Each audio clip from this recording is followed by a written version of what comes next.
Yeah, that was first time in my life. Like I hear that. I hear about refugee word, but I don't know I'm refugee. And Paul was in chain as a prisoner.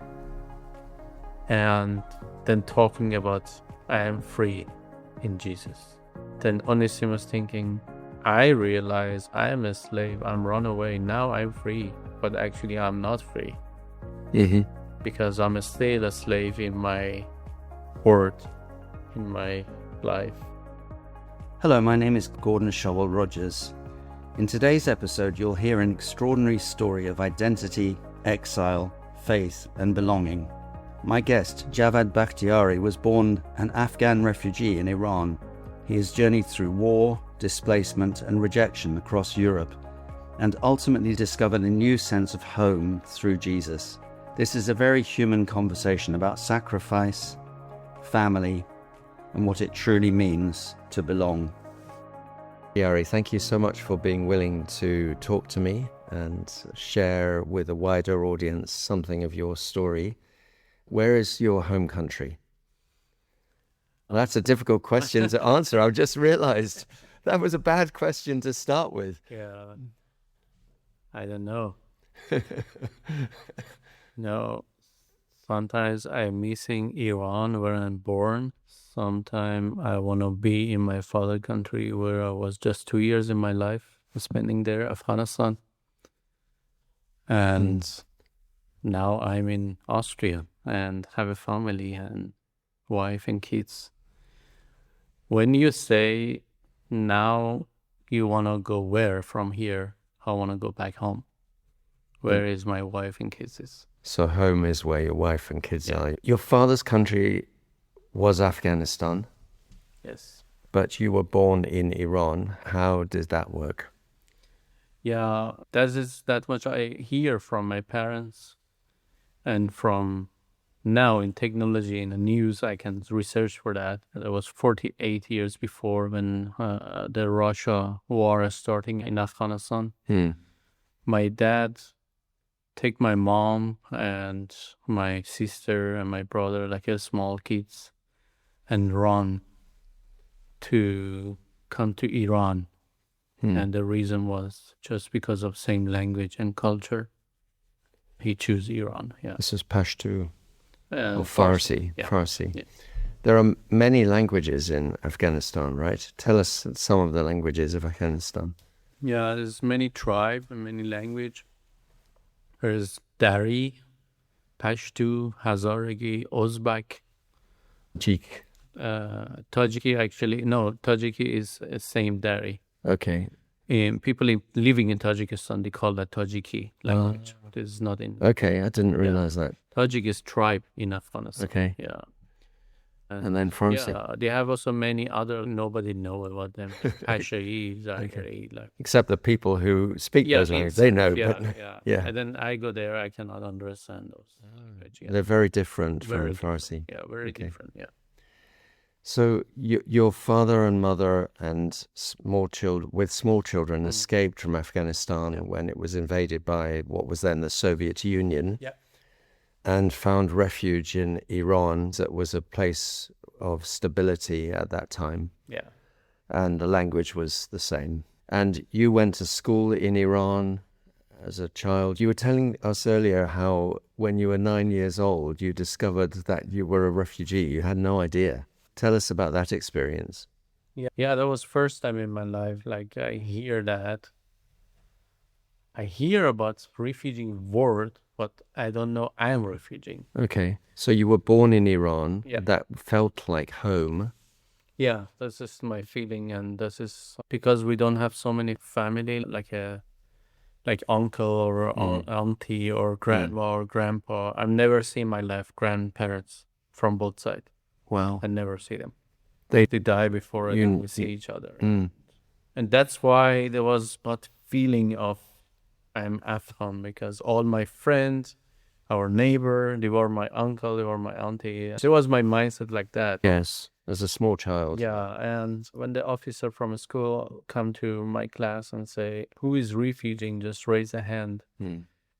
I don't have any idea with who talking and what Yeah. is that. And Why would I raise my hand? yeah, why? Because I'm not refugee. And then after the class, he stopped me and say, "You're a refugee. Why you're not raising your hand when we send somebody to class?" I said, "I don't know what means that and why I should raise my hand." And they say, "Oh, this is you should not scare or something like that. We have a package from UNICEF just sending to refugee kids, the book and notebook and something you get for free." And I said, "Why I should get it free? Why?" Yeah. I get so confusing, and I go home and You were 9 years old. yeah, I ask my mom, "Are we refugee? What that means?" And my mom for first time sharing the story. You were born as a refugee without realizing that you were a refugee. But as you began to realize after that experience, age 9, did you begin to feel different or in any way disadvantaged? Or Yeah, I become more hiding my identity. I become more feeling lonely. I become judging my parents for decision. Why you guys not go any other country? Like, they can accept us. so Like, you because began to feel Afghan is- not accepted. Yeah, because what I realize is Afghan is always second class in Iran. Then I find out after a few years, if my dad, when the Russia go to Pakistan, in Red Cross took those Afghan runaway from war to Canada or America. That make me more hurting. Like, why my dad decide that to come to Iran? We can have a better life, better future. Yeah. Looking back, do you still feel the same way as an adult? We can say yes, because we have at least better future, because that is the country, like, for sure we will go accepting by government. If you had gone to North America when you were a small child. Yeah. And I can say maybe I'm not speak any Farsi today. That And would we be a can- disadvantage. We can miss all the Yeah. connection with the Farsi community, because after my father passed away, after I come into Christ, I really find out the reason why my dad come into Iran through the book of Philemon. The Bible It's so book. interesting in Okay. Bible, Explain that to us. because I hear that from God. I should write that as a preacher, as a preaching. And 2 years before I write it down, The Free Prisoner. This is the title of my preaching. I choose. About the story of finally. But Onesimus ran away from Philemon as a slave. And he ran from Ankara, now it's Turkey, to Rome. And every slave run away from master, they will disappear themselves. Yeah. And that's why many a slave run away, go to Rome. And just like imagine the Onesimus want to meet Paul, and Paul was in chain as a prisoner, and then talking about I am free in Jesus. Then Onesimus thinking, I realize I am a slave, I'm run away, now I'm free, but actually I'm not free, because I'm still a slave in my word, in my life. But look at this man, he is in chain, he is in jail, but he's free. And that was the reason I find out why my dad chose Iran, because he want to come one country he can provide for his family. Then he can find easily, quickly a job. The same language help him, and same culture help him. He not thinking selfish or thinking long-term plan, future. He want to quickly acting to take the family out. To and provide. That is the responsibility as a kid. I cannot understand, and I'm judging him. So now you are no longer critical. No, I And- really ask forgiveness from my mom because my dad passed away, and I said, sorry, I'm just complaining many times that why you guys do that with us. And the worst thing you can tell one refugee, Paul say to Onesimus, go back. This is the worst thing you can say to refugee, go back to your home. But that was amazing because Onesimus go back to Philemon not more like a slave, but as a brother in Christ. And when I'm thinking about, I'm going back to my nation and just sharing gospel and spending time with them, I'm not going back there as an Afghan or as a confusing character or something like that. I have, as a child, I go to my nation as a child of God and new identity, and I'm not more thinking and sad about and confusing on my identity. So you now know you are an Afghan at heart, and you speak Farsi. You're glad that you've retained the language, and you have a passion for Afghan people and for the nation of Afghanistan. What are your dreams for the nation of Afghanistan? Many people, when they meet me, say, what Afghanistan need to get free, to really peace coming, and how we can pray for Afghanistan. And I'm always answer same. I say, in the Bible, say, they will come to know the truth, and truth make them free. Only truth of God can make them free. That is the thing. I think I have this heart to bring this true message to my people. And you're able to do that outside Afghanistan now. It's more difficult to do that into Afghanistan or inside Afghanistan. But you did spend a little time living in Afghanistan. Tell us about that. Yeah, I go to Afghanistan when I was 27 years old, and from Norway. And that was my first time. And I was scared because every news I hear, there was bomb attack, killing. And I really scared. And I really never see my uncle and auntie before. Had you met them online or no? When I go to Afghanistan, I meet them in person first time. How did you find them? My mom just connected them and say, Jawad coming to Afghanistan.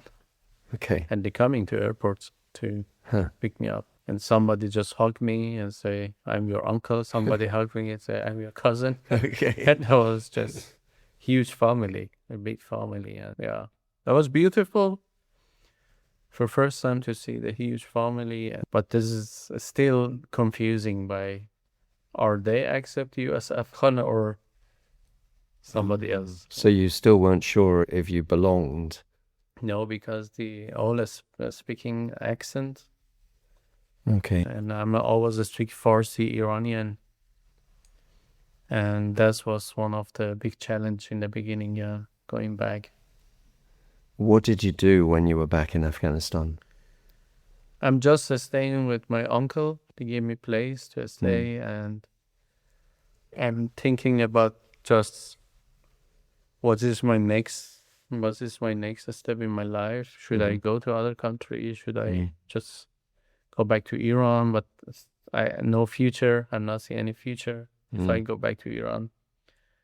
And yeah, I think to find Christian people and underground church in Afghanistan changed whole the story and give me direction. Yeah. You were already a follower of Jesus when you went back to Afghanistan. Tell us about how you became a follower of Jesus.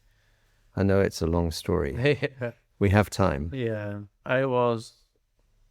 That was 2004 in Iran, and I hear about all my friends talking in the town about a movie coming and is not allowed to have to Iran. And I was the naughty boy about everything is not allowed. I want to have that. Okay. Because it was not allowed, you wanted to watch this. But that was The Passion of Christ, right? It was The Passion of Christ. And Mel Gibson 2004 come out, and there was highest price in ticket in cinema this time. Everybody talking about that. And so it was forbidden to watch it, but it was showing in the cinemas. forbidden to have that. Okay. No, I hear that in cinema in America. Oh, So I see. Sorry. in Iran, fully, you're not allowed to have. But you somehow got hold of a I get it copy. from friend copy and with the subtitle Farsi, and I watched that, and I'm just thinking this Jesus is prophet of European and American, and I'm just searching in this movie why it is not allowed actually, or I'm searching for action moment. I love action movie, Okay. but nothing happened, but there's a big question why actually Jesus died, or why they kill him. He don't do anything. As first time as a Muslim watching that, he not do anything. He helping people, he talk good with people. And that was question I cannot ask anybody because I cannot tell anybody I watched this. Okay. And I took this question with me till I go to Norway 2008. My father died after 2 years after I watched this movie. And 2 years after that, I tried to work myself and support the family. I think, oh, it is not working really. I should go. And I come to Europe as many of refugee reason, like to just for my future, for supporting family. And then I go to Norway. And in Norway, you went to a church. Yeah, 2008 I go to Norway, and 2009 one of my Norwegian friends invited me to the party. Say we have a party and my son wanna get baptized, and we make it a small party. You wanna come? And I go just to party. I love party. Yeah. And I see this is like a normal house, but they say, oh, actually this is church. Church in my mind was the big building with colorful window. And then they're starting with worship. They were happy. And I'm just as a Muslim background idea, I say, your prophet is dying and why you guys is so happy? I was always questioning my mind. And on the end, they have communion, like drinking blood and eating body, and that was so weird for me. What's going on here? Like vampire party. What means drinking blood? And then in coffee time, I sit down with my Norwegian friend and asking question, what happening here? Why you guys happy? Jesus died in the film. I watched that. Then he explained to me about resurrection, and he explained to me about Jesus in life. But one question really touched my heart and changed whole, I think, my direction again there. Yeah. That why Jesus died in this movie. Why? What do you think? And I don't have an answer for that. And Your friend asked you that? And then he say, he died for your sin. And that was just bring my mind in many questions. How this happening? How this working? And what does that how mean? I can understand what this mean? And then he say, in Bible we have many answers on that. And then he say, you can continue coming to this church if you like. The people, just the friendly hospitality and just calm and peacefully answer me. This really make me interesting to continue stay in touch with these people. Then I go every Wednesday to the youth group, and I continue to go there. So was that the beginning of your time following Jesus, or did that come later? Oh, we cannot say. I'm not sure. Actually, I'm not sure. It's just, I think I'm following community. I'm feeling safe.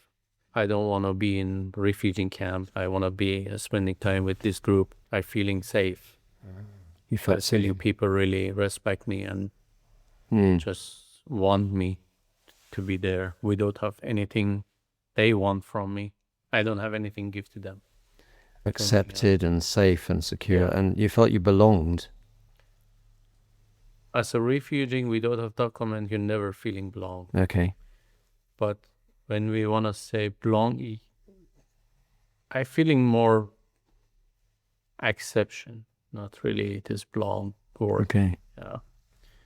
But I'm continue to go there until I get my rejection in my refugee case because of a stateless. So just to back up a little bit, because you're an Afghan who was born in Iran, you had no proper documentation. You didn't have a passport or something like that. Afghan refugee in Iran, they have just one ID card. Okay. And that was insufficient for the Norwegians to accept you. Yeah, they say we cannot really believe in this ID card. We can make it self in Greece or other places. It might be fake. So because you were stateless, your application to stay in Norway was rejected 4 times in the end. So then what happened? I come 2008 in Norway, and 2010, after 2 rejection, I go to Germany. Okay. I want to apply in Germany if the Germany can accept me. And after 5 months, in these 5 months or so, I find the church in Bremen. I continue every Friday, go there. That was really helping me, and I'm also happy about that. For first time, I receiving Bible in my mother language that was there. But after 5 months, I get the email, or refugee camp. Dublin is the first country in Europe using fingerprints. Yeah, so that's the Dublin Accord in the European Union where you're first fingerprinted. According to the Dublin Accord, where you are first fingerprinted is where you then have to apply for asylum. So you had to go back from Germany to Norway to try again. So you'd already tried twice. Yeah, they sent me back to Norway end of 2000. Actually, there was 2011. And then I'm staying 1 year more, and I get again 2 more rejection because when I tell to Norway, now I have identity, now I'm Christian, and they say it is not identity for us. Identity means where you belong in this world. Where is your father country? Where's your passport? And you don't have that. But 2012, one of the lawyer tell me your only chance is just voluntary sign the paper and they deport you one way back on Afghanistan if you say you're Afghan. And then 2012 they send me to Afghanistan. So that's when your mother connected with your uncle and your cousins, and they met you at the airport and welcomed you. By then, you're a Christian follower of Jesus. Did you tell that? Did they know that? No. My mom tell me, don't tell to any of your relative and uncle. This can be so dangerous for you. And for them. Shameful. Yeah. And shameful. Explain to us about the shame of that. Yeah. The shame is culture is you bring your family down from the eyes of other. You embarrass the family. And to change your religion. That's shameful and embarrassing. Believing in Allah is highest shameful. That's the highest shame. And the penalty and then of death. Yeah. So you're quietly... Did you have a Bible? You're quietly following Jesus? Did you read scripture? Or how did you keep going in your faith? When I go there, the first years was the hardest time, and I'm in connect with, I remember that time was email, and my pastor from Norway sent me email and praying for me. And the church in Germany sometimes send me email, and there was an underground church in Iran. I was in contact, they know me, and they send me just, we pray for you and send me Bible verse, just like that. So that was... I don't have any Bible, I don't know. Okay, so those emails kept you going? Yeah, just coming and, yeah. And then eventually you met some believers in Afghanistan? Yeah, through the church in Germany, they connect me with underground church in Afghanistan. At first, they're a little suspicious of people coming in from outside. This is the system of any underground church. They wait and just see if you're really interesting, you apply again. Or if anybody following you, they want to check you. Because you might be a spy or something. And that's why they know I am there. But they're waiting 6 months till they find out I'm really interesting. I really want to be in Christian community. And then after that, you began to be more public about your faith. After that, actually, when the Taliban killed our teacher, 2013, I get connection with church. And 2014, we have a teacher like coming teaching us from YWAM, Youth with a Mission. Youth with a Mission, and the Taliban killed our teacher in other side of the street. He was in in the basement, and He was from South Africa. he's right? from South Africa, and they kill him and kids, and they kill his child. They kill his daughter, and they kill his son, 14 years old and 17 years old. And then after that, I'm going to India to finish my training, to finish my BTS. Yeah. DTS, the Discipleship Training School of Youth with a Mission. Yeah. So you escaped partly to complete that education, but also partly for security. Yeah. We're not allowed to stay more. And after India, what happened? Yeah, I finished my DTS there, and then I coming back to Afghanistan because I have just 6 months visa For India, to 6 stay months. in India. And Yeah. truthfully, I come back, everything was a stop, everything was closed, and because of security, and they just tell me, leave Afghanistan, we cannot stay in Afghanistan. And then I come into Iran, I cannot stay with my family because they know what has happened, and they say it is dangerous for all of us to have you. And I come to Europe again, 2015. So again, you're not belonging anywhere. Yeah. This episode is sponsored by CrossMap. If you're looking for a place that fills your soul and strengthens your faith, then visit crossmap.com, your trusted source for inspiration and life-changing stories from people of faith. Do you have your own story to tell? CrossMap Blogs is a welcoming place to launch your own blog, publish your testimony in Christ, and share stories that glorify God and edify His people. And while you're there, sign up for the CrossMap daily newsletter and get top Christian videos, inspiring devotionals, and stories from other content creators to strengthen your faith, delivered straight to your inbox. Be encouraged, be a part, be blessed. Visit crossmap.com. You felt accepted in the church in Germany and in Norway and then in the church in Afghanistan and the Youth with a Mission, but now you're suddenly not belonging again. Yeah. No church, no team.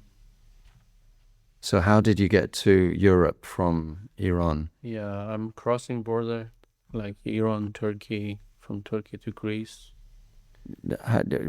You say it very easily, but it's not an easy. Did you walk? No, I come to Iran with visa. Then from Iran we go to the mountain to Turkey.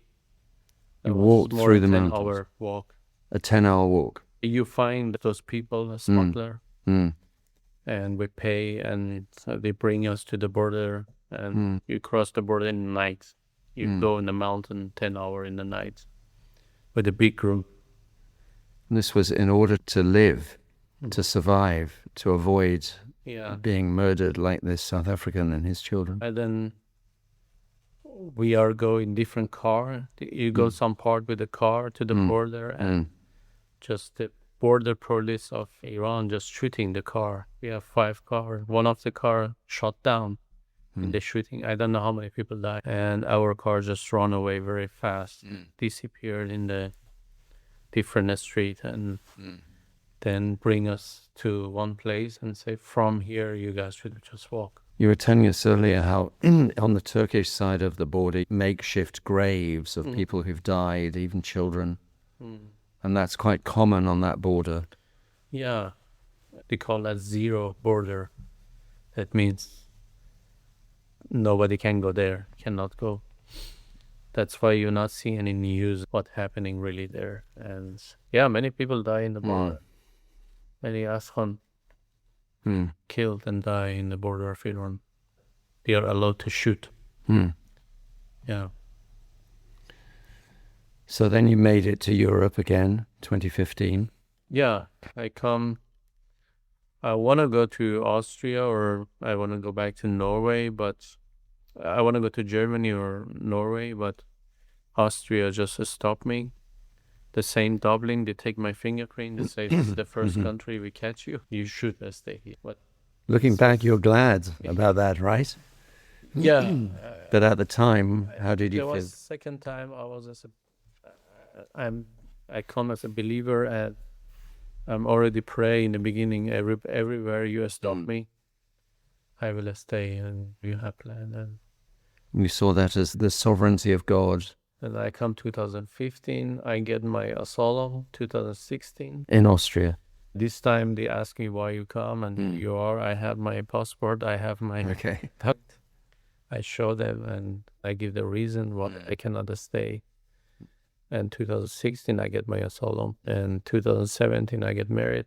And right away, so when I come 2015, I'm start serving in local church, teaching alpha class to refugees and just helping pastor and church with refugees. And yeah, everything was different than first time I come to you. Like, more peaceful, more meaningful, and Because you're a believer this time. not confusing.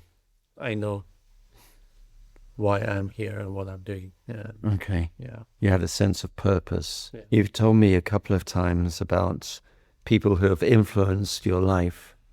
And you've told me twice about this pastor in Norway. You tell us about this pastor in Norway and his influence on your life, the example of his life. Yeah. When I was in Norway, when I go in this church, I just Googled that. Where is the Protestant church nearby? And this church coming up. Okay. Yeah, there was Another city. Okay. because I moved my city from the first church invite me for party. I go to other city, I search for the church, and I find this church. That was the last 1.5 years I'm staying in Norway. I go there, and the church was closed on Sunday. And there was the paper on the door, like we are in retreat or other church conference. That is the telephone of pastor call. I call, that was in recording. I said, I'm Javad, I'm from Afghan, so I'm searching for church, and I'm here. The church is closed. Please call me back. And next day, the pastor called me and say, sorry, yesterday you was from church. Where is your address? And I give the address. He come to my home right away. Come to my home. Welcome to the city, and then we get to know each other. From that time, for 1.5 years, I go every Sunday church. He took me for lunch with his wife. And we eat together. And that's really important. that was first time I see praying before eating as a Christian. That was there. I experienced that. And he just showed me the love of Jesus, just in basic way. Present, spending time, and give me this feeling you're important. And yeah, that was special. That was really, That hospitality contrasted with other experiences you'd had in Europe, which weren't as hospitable. Yeah, I hear that they say in Norway, if one Norwegian invite you inside the house for a coffee, that is the sign they want to be your friend. And I know that. It's cultural. But they invite me every Sunday. And there was just a special love. It's the love of Christ. And I'm always curious about what is that? This is not culture. This should be other thing.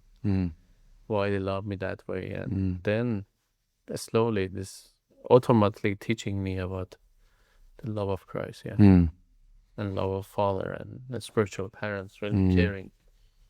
They became like your spiritual parents, that couple. Yeah. You told us earlier that Jesus built relationships before calling people to follow him, and that was one of the lessons you saw worked out in this couple's life. You told us earlier also about how you appreciate the parable of the prodigal son in Luke 15. Tell us a bit about that, the significance of that for your culture and your life. Yeah, I think most of Afghan kids don't have experienced the dad hugging them because of proud and culture of shame and honor. Dad just thinking, coming home and I'm a good dad, you have enough food, you have place to stay and sleep. That's a sign of good dad. But good dad is not just spending, hugging and just playing. Maybe I remember a little bit from my really childhood, but not a lot. And I'm not remember any hug in my life from my dad. And when I read this passage, I never connect with that because it's how this can happen. He do very bad thing and he come back and the father just running and hugging and forgiving and celebrating. And I go from that time I come to believe, I read Bible, I really understand Bible. That passage, every years I learn new thing from that throughout personal. And that's really make me understand the love of Father is covering your shame. And the cloak is a symbol of that. Yeah, and this cloak, the rope, is symboling of covering his son from all the worker. And he don't want anybody to see him like that. And covering the shame of the son, wanted the son to be seen as honored. Yeah, and connecting with the shame of father too. Because the father don't want to have this shame to his son, do that with him. And the forgiveness, just take the shame for son, take the shame of the family also, and covering all of that. And this is power of forgiveness. Yeah. You talked earlier also about the symbol of the ring. Explain to us the symbolism of the ring for you in the prodigal son. In many cultures in Middle East, or especially right now in Afghanistan and Iran, when the father die or grandpa die, the ring, this is the symbol of honoring and the leader of family coming to older son. But in his story, they coming to youngest son. Because older son always talking proudly, I keep my identity, I keep my work, I keep my everything you tell me. But his son already lose his identity. The youngest son had lost. Youngest son, because he lost that. He sold that. He sold his family identity. Yeah. And then that put the ring, the deposit of culture, not to older, give it to youngest. But the youngest was just lost and die, but coming back. And now father give for on everybody the identity. Nobody can call him slave or worker or helper, what he asking for. But the father said, no, you are my son, and this is the authority of that I give to you. So he covered his shame and he gave him his family identity to the youngest son. Yeah, that's really interesting, Javad, and it's actually really powerful and moving hearing you explain that. Thank you for that. Yeah, thank you. What's the best thing about your life? Best thing? Yeah. Wow. To knowing Jesus. Okay. Why is that? Yeah. Every Christian can answer different thing. Why having Jesus is best thing for you? But for me is because he gave me identity. Because for every refugee, identity, the real identity is highest thing. Why I say that? Because when I get my asylum, when I get my passport in my hand, when I traveling again legally, the police still stop me. Okay. Say where I'm going. They're still watching me. I'm look like saint. I am refugee, but the identity Jesus gave you, this is so deep, and this have a payment because you're free, and passport not make you free. Maybe free to traveling or something. That is for me. It's free of lost in this world, like who I am.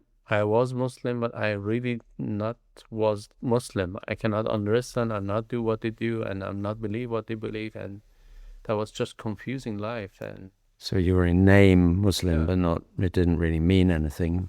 Yeah, and I'm not talking just about Muslim. I'm talking about any nation they don't hear Jesus. This is feeling like where I'm going, why I'm here, and just Jesus give all the answer of that. That's this peaceful feeling. That's the best thing I can say. Clear sense of identity as a child of God, member of the family, gifted by the Father.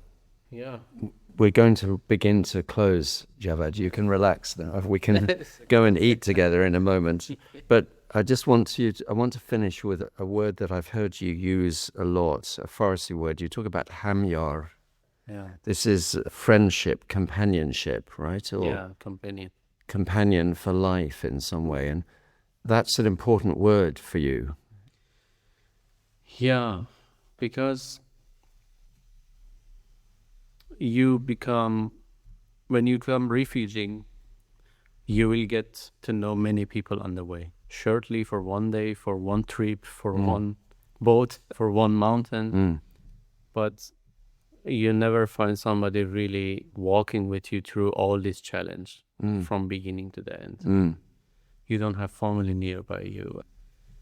I think the Hamyar is, I see and I feel, I see in many of the Christian friends, and especially the example I give to you, my pastor In Norway. become Hamyar. And Hamyar means just, I think Paul pointed that in some other way. They call that Hamsangar, the person in the war, the people going in the place, they call that Sangar, hiding self or covering the Trenches or something of the... Yeah, Paul talk about that, like me with my Hamsangar, but still this is something else, because when you are in hard time, but Hamyar is in every moment with you, and that is really powerful. Co-founder, yes, okay. Paul talk about that, Okay. like about the group he has. Yes, Because yes. they are in ministry, they are in a Yes. spiritual attack, and Yes. but Hamyar means It's in deeper than everything, that. and Yeah. everywhere, and walking with you. And I think that will be a picture of church for me. The people walking together, no matter what coming. And that's what we all need. Yeah. Those companions, those friends for life. Yeah. Javad, thank you so much for sharing. Is there anything else you would like to say as we finish? I always give people an opportunity to add anything they would like to add. Yeah, I think sometimes people ask me, if you not become Christian, this was easily to meet your family. Sorry, say that again. Because I'm not going to visit my family because there was danger for me and for them. Okay. And there was the sacrifice to be a public missionary. It was Yeah. you had to say goodbye to your family in order to be a follower of Christ. That was the price. And many people, non-believer, meet me and say, why you do that? Why you do that with your mom? And Whom you love. We know you. I know you love your mum. I've seen you worried. I love my mom. And she know that. But this is the thing, putting Jesus first. And we have price. It's a price that Put Jesus first. needs to be paid. You should pay him anything. When you carry your cross, you should pay him anything. You carry your This cross. is the reality. Carry your cross. As a refugee will be double challenge. But or believe, and I have a joy, because Jesus say, where I'm going, I will make a place, and my Father's house have a place for all of you. I'm looking forward to that citizenship. Yes. And true belonging. Yeah, true love. And it's better to believe and follow Jesus and pay the price and love your mum from that place of sacrifice and pain than not to know Jesus. Yeah. Javad Bakhtiari, thank you so much for sharing with me. Thank you, Gordon. I was really appreciate. It's good to talk to you again. It's really great to see you again. Thank you for spending, you too. Thank you for joining us on today's episode of Faith Without Frontiers. I hope you've been refreshed, stimulated, encouraged, and inspired by the conversation, perhaps even challenged. If you enjoyed today's episode, then please subscribe so that you don't miss the next story of faith in the series. And do consider sharing the podcast with friends, colleagues, or members of your church community. Until next time, may the Lord bless you and strengthen you as you serve Him wherever He has placed you.